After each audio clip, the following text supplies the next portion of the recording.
In today's society, female superhero uniforms tend to be sexualized because of the audience they are being attracted to. It is a proven fact that males tend to be the ones who are contributing to the success of the superhero industry.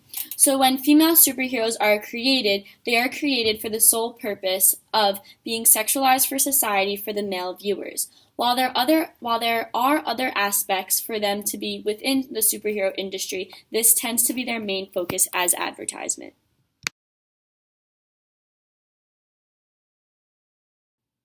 Wonder Woman. She has been viewed as a sex object since the beginning of her time. Her uniform is tight, revealing, and not equipped for battle, but that doesn't matter in the hero world. What matters is that she looks hot. Wonder Woman sells because of her appearance and how generically feminine her personality is. She was created to look attractive. Gamora's uniform has conformed to the typical standards that we tend to see female superheroes dressed up as. Her tight pants and her revealing top are doing nothing but sexualizing her body type. Her heeled shoes are for the sheer purpose of looks, as they are doing nothing for her actual performance as a superhero. This is yet another example of how our society views women as sexual objects and not actual people. Another superhero that is sexualized and objectified is Black Widow. This is shown through her uniform, which is a skin-tight bodysuit that accentuates her curves as well as exposes cleavage. Through this uniform, sex appeal is created, which is one way in which the creators think the viewers will be more entertained.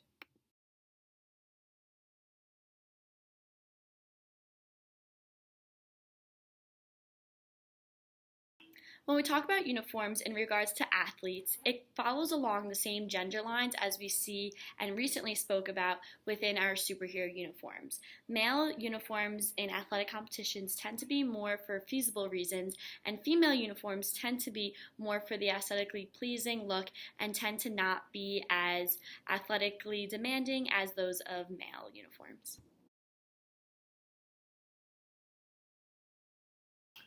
Now, men's lacrosse uniforms tend to be better suited for competition than women's uniforms. The male uniform is usually just athletic, kind of fit T-shirt based jersey, and then the shorts are athletic shorts that you typically see like people working out in or something like that. So pretty basic, but it's great to wear when getting after it on the field. On the other side of things, the women have to usually wear skirts with a tank top, and for one thing, it's more revealing, and for another, it's also not as great as men's uniforms athletically. It's not great for running, and it can be flowy and stuff like that, which is not great if you want to move and do certain movements. So the skirt is considered more traditional, going back to like kind of the roots of the game, but as an athletic wear, it is not quite as great as the men's uniform.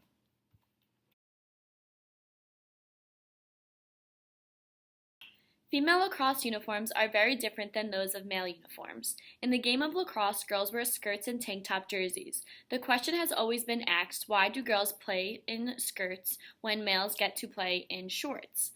Girls continue to wear shorts during times of practice, but when it comes to games, we have to be correctly presented, so we are required to wear skirts. This is yet another boundary of gender shown throughout uniforms.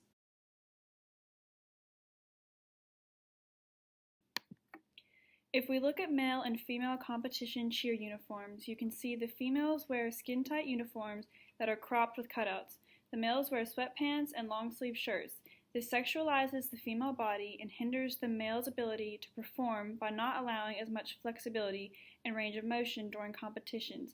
It would be beneficial for the male cheerleaders to compete in shorts and tank tops to even the playing field.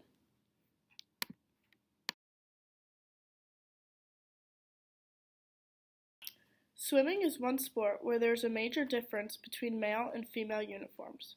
Males are able to compete in very skimpy and revealing speedos, whereas women are forced to compete in one-piece suits that cover much more skin.